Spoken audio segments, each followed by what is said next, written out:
Imaginen por un momento la risa. Esa risa infantil, despreocupada, que llena el aire de un circo. Ahora, imaginen esa misma risa, pero distorsionada, alargada, resonando en la oscuridad de un pasillo vacío, donde la pintura se descascara y el olor a humedad impregna cada rincón. ¿Qué sucede cuando el rostro alegre del payaso se desdibuja, revelando algo más, algo que no debería existir? La sonrisa se estira, no por alegría, sino por una mueca que congela la sangre. Los ojos, antes chispeantes, ahora son pozos negros que parecen mirarte a través de un velo de malicia ancestral. Desde niños nos enseñaron que los payasos traen alegría, color y diversión. Pero, ¿y si esa imagen fuera solo un velo, una mentira elaborada para ocultar una verdad mucho más siniestra? ¿Y si la esencia misma del payaso, con su maquillaje exagerado y su comportamiento impredecible, siempre ha albergado una sombra? ¿Un eco de algo primario y aterrador? No hablamos de simples bromistas, sino de entidades que parecen jugar con la psique humana, que se alimentan del miedo que su propia existencia genera. Hoy, nos adentraremos en ese abismo, en las historias donde la carcajada es un presagio y el color se tiñe de pesadilla. Prepárense, porque una vez que vean la verdadera cara, será imposible olvidarla. La figura del payaso ha evolucionado a lo largo de la historia, desde los bufones de la corte hasta los arlequines de la comedia del arte. Su propósito siempre fue el mismo: entretener, romper barreras, y a menudo, decir verdades incómodas a través de la burla. Pero en algún punto, esa inocencia se fracturó. El maquillaje, que antes ocultaba la identidad para liberar el espíritu, comenzó a ocultar algo más.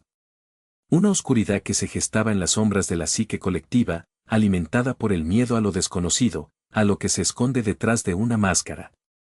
La coulrofobia, el miedo irracional a los payasos. No es una fobia moderna.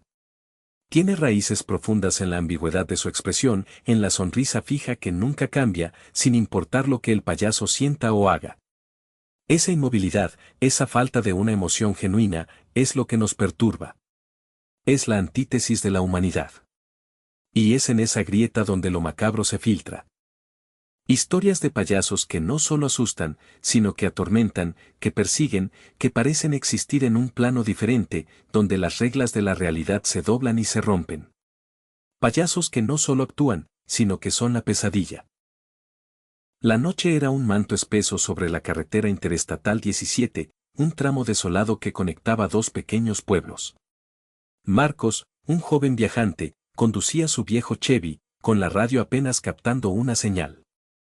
De repente, las luces del tablero parpadearon y el motor se detuvo con un quejido. Maldijo en voz baja.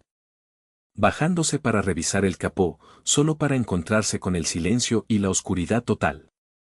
Fue entonces cuando lo vio. A unos metros de distancia, bajo la tenue luz de la luna, una figura inmóvil. Un payaso. Su traje, una mezcla de colores descoloridos y sucios, contrastaba con su rostro pálido, adornado con una sonrisa roja que se extendía de oreja a oreja.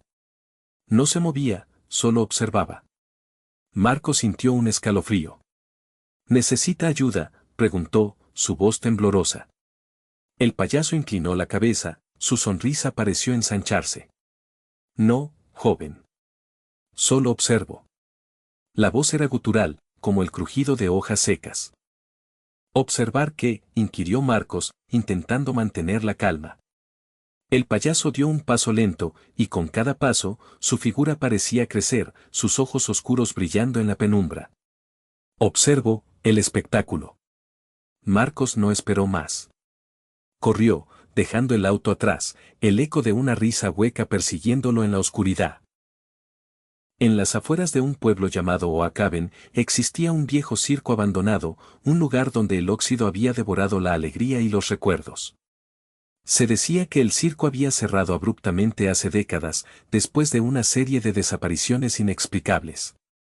Un grupo de adolescentes, buscando emociones, decidió explorarlo una noche de luna nueva.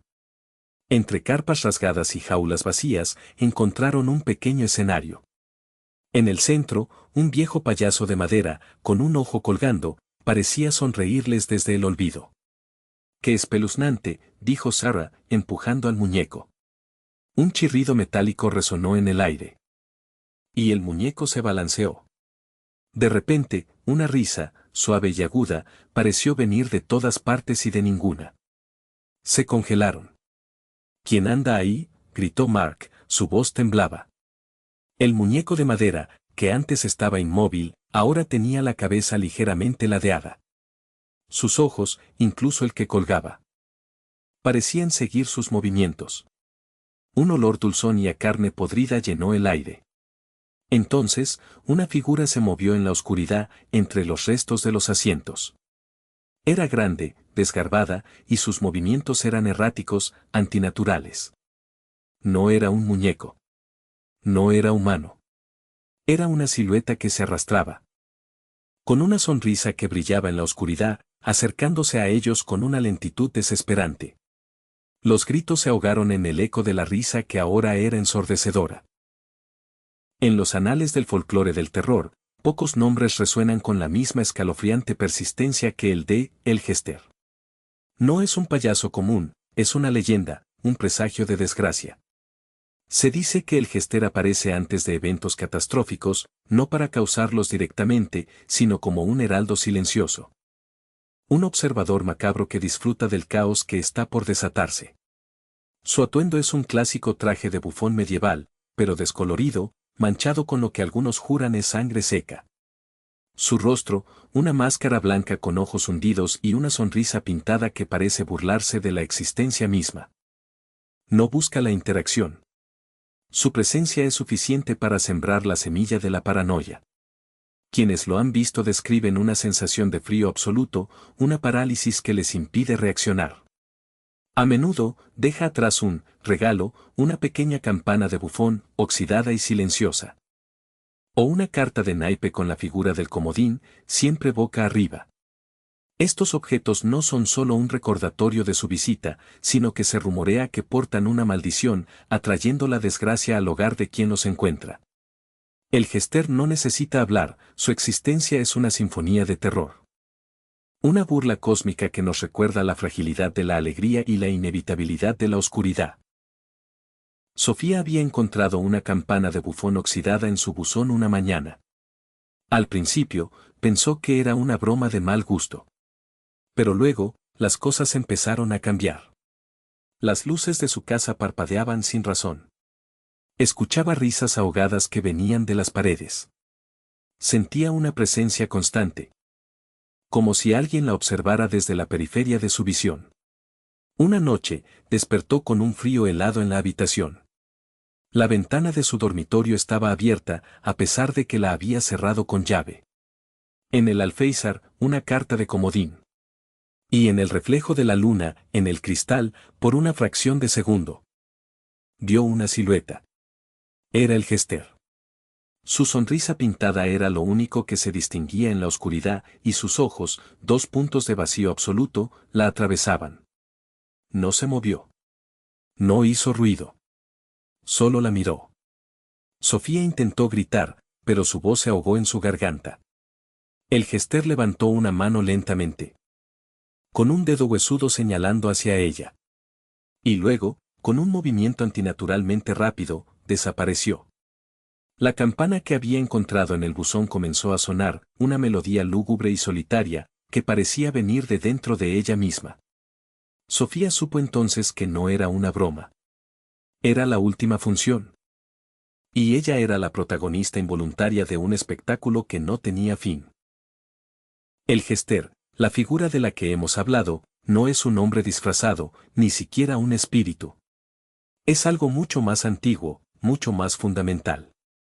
Es la encarnación de la risa macabra, la manifestación de la locura que se esconde en el corazón de la humanidad. No tiene un cuerpo físico, se alimenta de la idea. Del arquetipo del payaso, y se manifiesta a través de él. Cada vez que el miedo a los payasos surge, cada vez que una historia de terror se cuenta, el Jester se fortalece, encontrando nuevas formas de existir, nuevas sonrisas que habitar. Quizás, la verdadera cara del payaso no es el maquillaje, sino el reflejo distorsionado de nuestra propia oscuridad. La risa que escuchamos no es la suya, sino la nuestra, una carcajada que nos persigue desde el abismo de nuestra propia psique. El Gester nos muestra que el horror no siempre necesita colmillos o garras, a veces. Solo necesita una sonrisa fija y unos ojos vacíos para recordarnos lo frágil que es nuestra cordura. Así que la próxima vez que veas un payaso, ya sea en la televisión, en un cartel o en un sueño, pregúntate, ¿es solo un artista buscando una risa, o es la sombra de algo ancestral que te mira fijamente, esperando su momento para la última función? Porque al final, quizás, el payaso siempre ha estado ahí, observándonos, riendo, mientras el telón de nuestra realidad se desgarra lentamente.